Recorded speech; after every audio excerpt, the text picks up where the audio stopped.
Salut la Bulls Nation, bienvenue sur French Bulls TV. Sans déconner, on est quand même d'accord qu'on peut difficilement faire plus Bulls que, que ce qu'on a vu sur les derniers matchs quand même.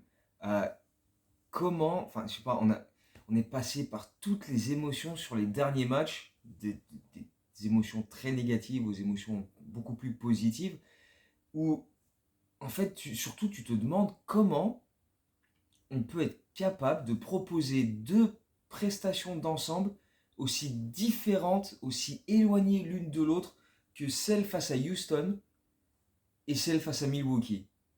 Deux matchs qui se suivent, 3 jours, et deux matchs, mais on ne peut plus différents, quoi. C'est quand même assez invraisemblable, parce que Houston, on va pas se mentir, c'était une blague. Ce match-là, c'était une farce. Dès le début, tu sentais que les mecs ils se sont dit oh, c'est Houston, ça va aller tranquille ce soir. Déjà, on le sait qu'on ne peut pas se permettre de faire ça. On n'a pas l'effectif, on n'a pas le, la qualité pour avoir une marge d'erreur aussi importante pour se dire oh, les équipes de bas de tableau, on va y aller mollo et puis on va les taper quand même. Non, on le sait qu'on ne peut pas faire ça. Et encore plus quand déjà la saison dernière, on était la première équipe à perdre contre Houston. Houston avait débuté par 14 défaites, on s'est pointé là-bas, pareil. Bon, c'est les Rockets, ils n'ont pas gagné un match cette saison, ça va le faire. Boum, on avait perdu ce match-là. Et bien là, même chose. C'est quand même invraisemblable de se dire que Houston, bilan dégueulasse, 28e attaque de la NBA, dernier de la ligue à l'adresse au shoot, dernier de la ligue aux passes décisives, premier de la NBA au ballon perdu, vient au United Center, met 133 points en shootant à 55%, en te mettant 60 points dans ta raquette et vient gagner chez toi. Sans déconner. Mais t'as pas envie de défoncer quelque chose? Sans déconner. Et c'est pas les premiers cette saison. Orlando, je crois que encore à ce jour, ils ont une victoire à l'extérieur. Face au United Center. On a perdu contre OKC. Enfin bref.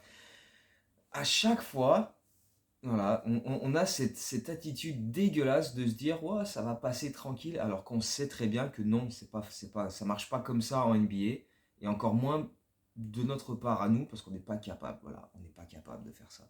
C'est frustrant, mais et on s'est fait piétiner tout le long du match. On s'est fait piétiner défensivement, on n'a rien branlé, rien, les efforts zéro, pas là du tout. On s'est pris des mecs qui partaient dans le dos, qui faisaient des cuts et qui mettaient des lay-ups tout simples toute la soirée. À aucun moment on s'est dit tiens on va s'interposer, on va bloquer un drive. Non, jamais. On a concédé des paniers beaucoup trop faciles toute la soirée.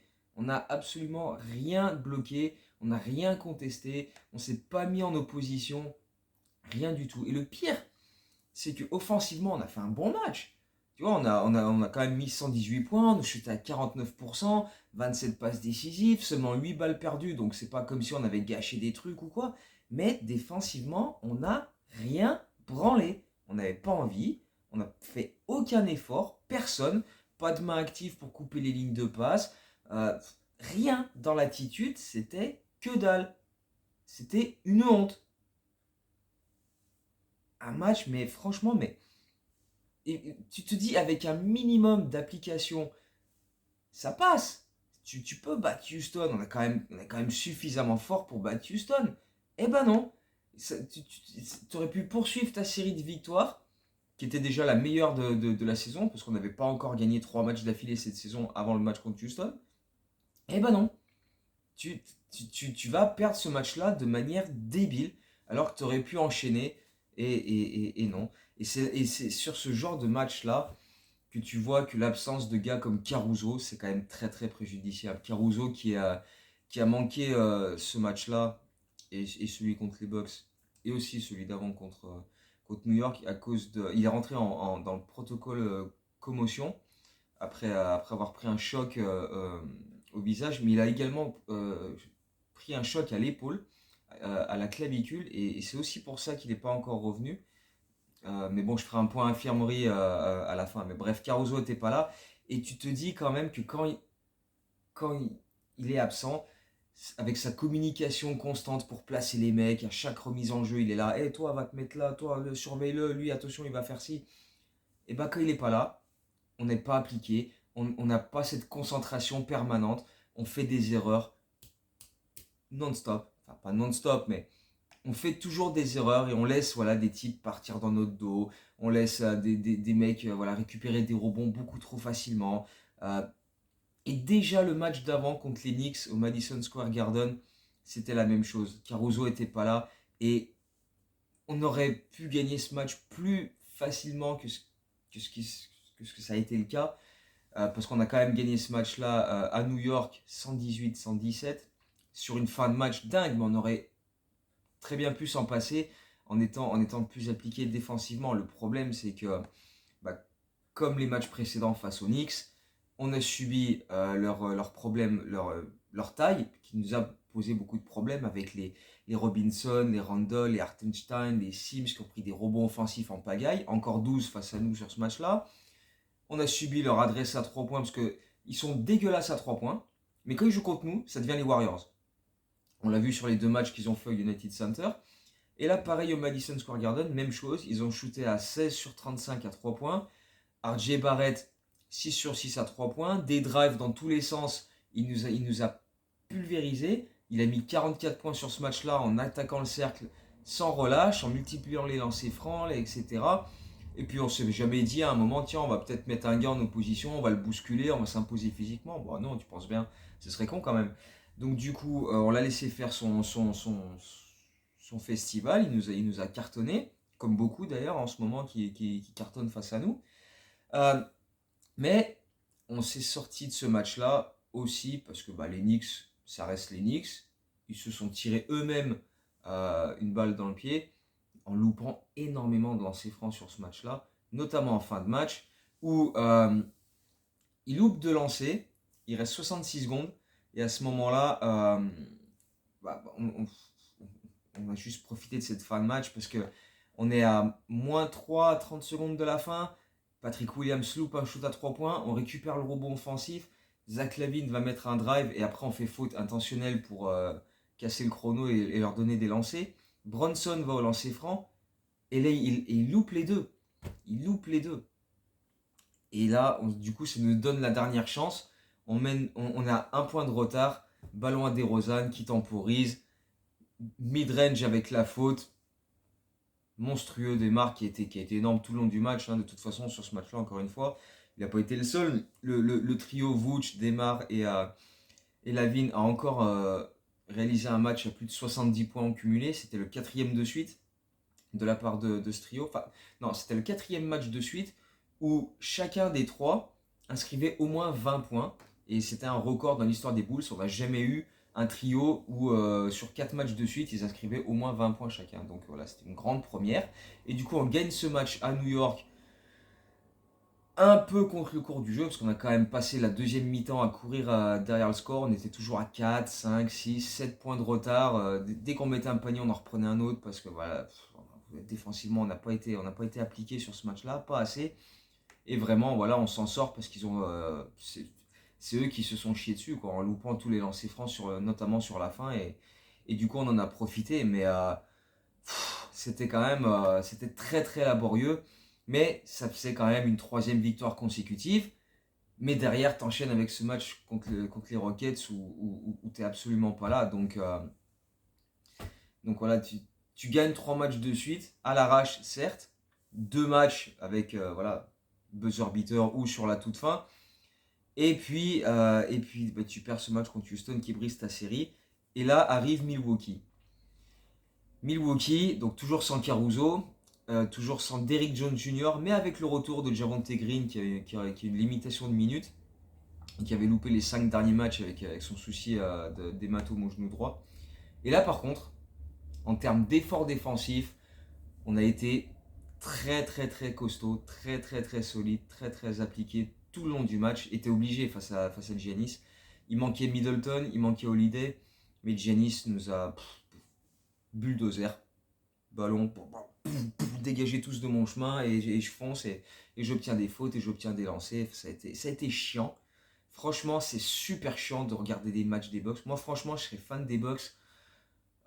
Ok, ouais, t'as gagné un titre, t'étais une des meilleures équipes de la ligue, tu peux pas cracher sur un titre. Mais regarder tous les matchs de Giannis, à le voir. Moi, perso, je pourrais pas. Perso, je pourrais pas. J'ai vraiment, vraiment du mal. C'est pas contre lui, parce que j'adore le gars, tu vois, sa mentalité, etc. Très, très fort. J'adore Giannis sur ça. Mais le regarder jouer, franchement, c'est une plaie. C'est une plaie. C'est le genre de gars, s'il est dans ton équipe, ok, mais s'il est en face, t'en as marre, parce qu'il fait que ça. Il, il a rajouté des moves, voilà, il y a des spin moves, des machins, mais putain, le mec il fonce dans le tas tout le long, il te bouscule, et puis t'es obligé de lui rentrer dedans, et tu rebondis dessus, et le mec il enchaîne les fautes, enfin bref, c'est relou. Et donc il nous a mis une misère d'entrée. Pourtant, Patrick Williams a été très actif, il a essayé de se mettre en opposition, de jouer un peu physique. Ça a duré un temps, mais pas très longtemps. Et puis en plus, voilà, Portis est également sorti du banc et a été excellent dès le début du match. Lopez aussi. Donc bref, tous les joueurs intérieurs de Milwaukee nous ont posé beaucoup de soucis, comme les intérieurs de pratiquement toutes les équipes, hein, de toute façon. Mais voilà, avec Milwaukee, c'est amplifié parce qu'ils sont vraiment tous bien costauds, bien tankés. Ils nous posent beaucoup de soucis parce que nous, on a toujours notre problème de taille, même si Drummond a fait de bonnes entrées sur ce match-là. Mais ce qui nous a sauvés sur ce match, c'est l'énorme maladresse extérieure de Milwaukee. Parce que quand on arrivait à contenir, entre guillemets, les drives de Giannis et faire en sorte qu'ils ressortent la balle sur des shooters extérieurs, ils ont briqué, mais en masse. Ils ont fait 9 sur 44 à 3 points sur ce match-là, ce qui est absolument immonde. C'est 20%. C'est 20% au shoot à 3 points. Quand on prend autant, c'est vraiment affreux. Euh, et le pire, c'est qu'ils ont pris énormément de rebonds offensifs. Honnêtement, il faudrait vérifier. Hein. Je n'ai pas les stats, là, je ne suis pas allé voir. Mais ce match-là, les Bucks, ça doit être le record. Euh, ils ont pris 22 rebonds offensifs et ils ont quand même perdu ce match. Ça doit être un record dans une défaite de rebonds offensifs, de seconde chance. Et pourtant, voilà, ils ont shooté à même pas 40% sur ce match-là en tout. 20% à 3 points, mais en tout, je crois qu'ils ont shooté à 37-38%. 22 rebonds offensifs, et malgré ça, tu n'arrives pas à gagner. C'est beaucoup. Malgré un Giannis, voilà, monstrueux, il met 45 points, 22 rebonds, 7 passes. Mais les autres, voilà, Giannis, il a fait son show, il a fait son festival. Portis a mis 20 points en sortie de banc, mais les autres, voilà, ils ont pas particulièrement brillé. Y a eu beaucoup de balles perdues, des passes en tribune, et donc beaucoup de briques. Et c'est ce qui nous a permis de faire ce comeback absolument fou à la fin, parce que tu es quand même mené tout le long du troisième quart-temps qui a été hyper chiant. Franchement, le troisième quart-temps, il m'a gavé. Il a duré au moins 35 minutes, ce troisième quart-temps. Des lancers francs, toutes les possessions quasiment. D'ailleurs, au final, il y a 62 lancers francs dans ce match, 32 pour les Bucks, 30 pour les Bulls. Mais bref, Milwaukee est devant et c'est tout le temps haché. T'as aucune possibilité de mettre du rythme parce qu'à chaque fois, lancer franc, lancer franc, lancer franc. Au milieu du quatrième quart-temps, les Bucks ont encore 15 points d'avance, surdominent leur sujet, prennent les rebonds offensifs, rentrent les secondes chances, etc. Donc tu te dis, bon, bah, on a fait un effort défensif intéressant, on a tenté ce qu'on a pu, mais ça ne va pas le faire. Et puis si, parce que finalement, on revient à 6 points, il reste une minute, on est encore à 6 points de retard. Grayson Allen loupe deux shoots de suite à 3 points. Derrière, Patrick Williams met un mid-range. DeRozan va rentrer un lay-up en transition et intercepter la remise en jeu adverse. Donc DeRozan rentre son lay-up, ils prennent un temps mort et ils font la remise en jeu au milieu de terrain. DeRozan est là, bien actif, coupe la ligne de passe, intercepte, file la balle à Ayo qui va mettre un dunk en transition malgré le retour de Giannis. Et là, tu as mis un 6-0 dans la dernière minute il reste une dizaine de secondes, dernière possession pour Milwaukee, et tu provoques un marché de Giannis. Prise à 3 sur lui quand il commence à pénétrer, et là, boum, marché. Il reste 1,4 secondes, tu as la dernière possession, bon elle donne rien, tu vas en prolongation, mais là quand même, tu pousses un gros ouf de soulagement, c'est quasiment miraculeux à ce moment-là d'être en prolongation. Mais tu es là, tu t'es donné une chance et tu l'as exploité à fond parce qu'en plus, dans cette prolongation, DeRozan va faire du DeRozan ultra clutch. Bon, déjà ultra clutch sur les dernières positions pour arracher la prolongation, mais derrière, pouah, il te met un drive monumental et il décide. Tu vois, on dit souvent DeRozan, il prend tous les shoots. Il a distribué les ballons. Le problème, c'est que quand il a vu que personne ne les a mis à part Vucevic, parce que 3 actions de suite, il drive, il ressort la balle. Ayo loupe son 3 points totalement ouvert dans le corner. Patrick Williams loupe son 3 points. Vucevic met le sien. Donc au moins, voilà, lui, il a rentré le sien. On passe devant. Bobby Portis égalise. 113 partout. Il reste moins d'une minute. Et là, DeRozan, il se dit, bon, il reste à peu près 35 secondes. Si je score vite, on peut récupérer une autre possession derrière. Il va te mettre un mid-range et derrière, il est là pour gêner Giannis sur sa tentative de shoot. Brick, il prend le rebond, il est envoyé au lancer, il met ses lancers. Enfin bref, DeRozan, absolument voilà, merveilleux. Pire signature de l'été, de Marvelous, tout ce que tu veux. 42 points au total, 10 dans la prolongation sur les 13 de l'équipe, plus la passe décisive donc pour Vucevic.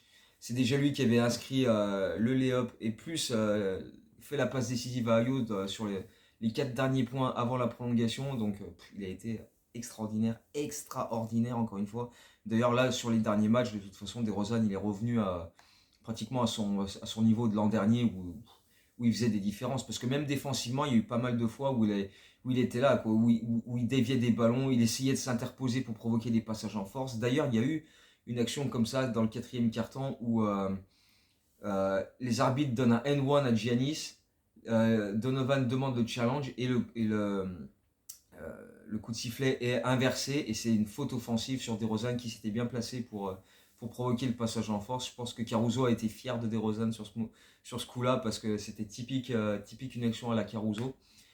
Mais voilà, il a fait énormément de plays qui ont permis aux Bulls de revenir dans ce match et l'emporter et taper Milwaukee pour la 2e fois de la saison.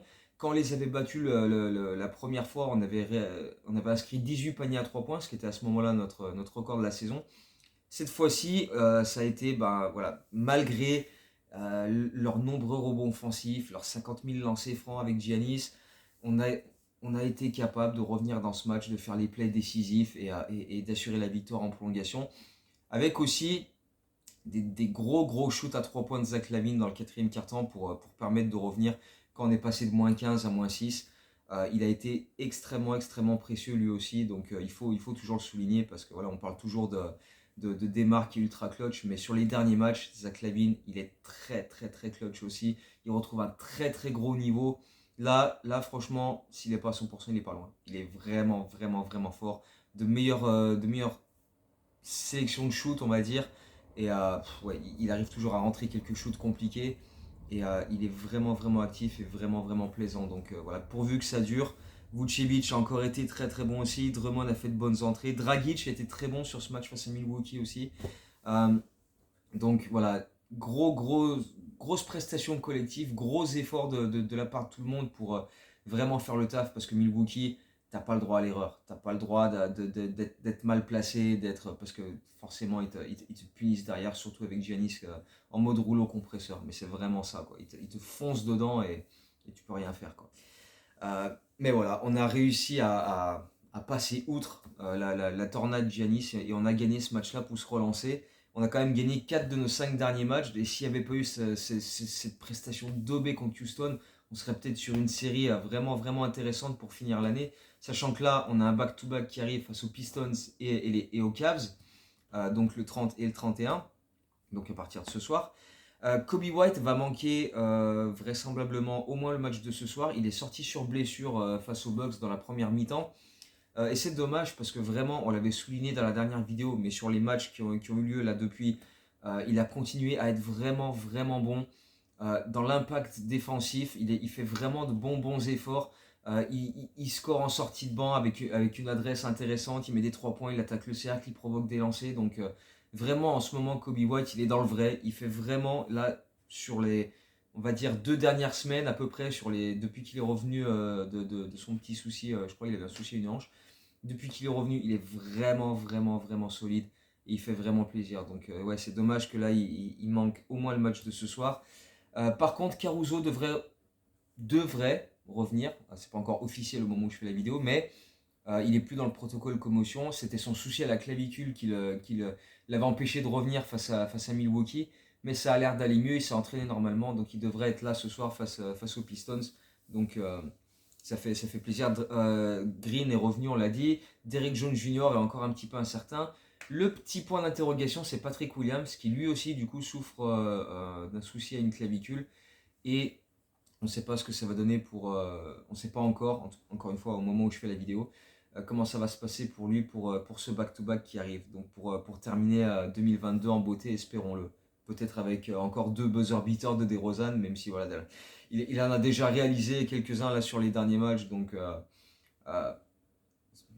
on peut s'en passer. Si on peut gagner de 10 points, ce sera quand même beaucoup plus agréable pour tout le monde. Mais enfin, en tout cas, tant que l'effort est là, voilà, tant qu'on a des prestations du même calibre que celles de Milwaukee et pas de celles de Houston, moi ça me va. Après, bah, tu perds, ça arrive. Mais les Pistons, faut qu'on leur donne un avant-goût de ce qu'on va faire à Paris dans un peu plus de 3 semaines. Et les Cavs, on a une revanche à prendre puisqu'ils nous ont défoncé au United Center dans les premiers matchs de la saison régulière. Donc, et puis ça reste un concurrent à l'Est, pas vraiment direct pour l'instant, mais mine de rien, avec une série positive, on peut vite se remettre en place pour les spots 5-6 qui nous mettent directement en playoff. Donc c'est maintenant. Là, il y a Détroit, il y a Cleveland. Après, on est off le premier, on revient à Cleveland le 2. Donc voilà, là il faut tout simplement continuer comme on l'a fait face à Milwaukee, avec cette même intensité tout le long du match, cette même énergie, et ne surtout pas faire comme on a fait contre Houston. Mais encore une fois, on ne sait jamais avec les Bulls, on ne sait jamais avec cette équipe. Euh, Tu sais pas à quoi t'attendre, ils peuvent être extrêmement adroits, ils peuvent être extrêmement appliqués défensivement, comme ils peuvent passer au travers et n'en avoir absolument rien à carrer. Donc voilà, c'est la surprise chaque soir, donc on va espérer que ça se passe bien pour terminer 2022 en beauté. Donc on va laisser passer ce back-to-back et on se retrouve donc en 2023. Donc d'ici là, bah, profitez bien de ces derniers matchs en espérant qu'on les gagne. Et puis bah, excellente année à vous tous. On se retrouve très très bientôt. Ciao, go Bulls.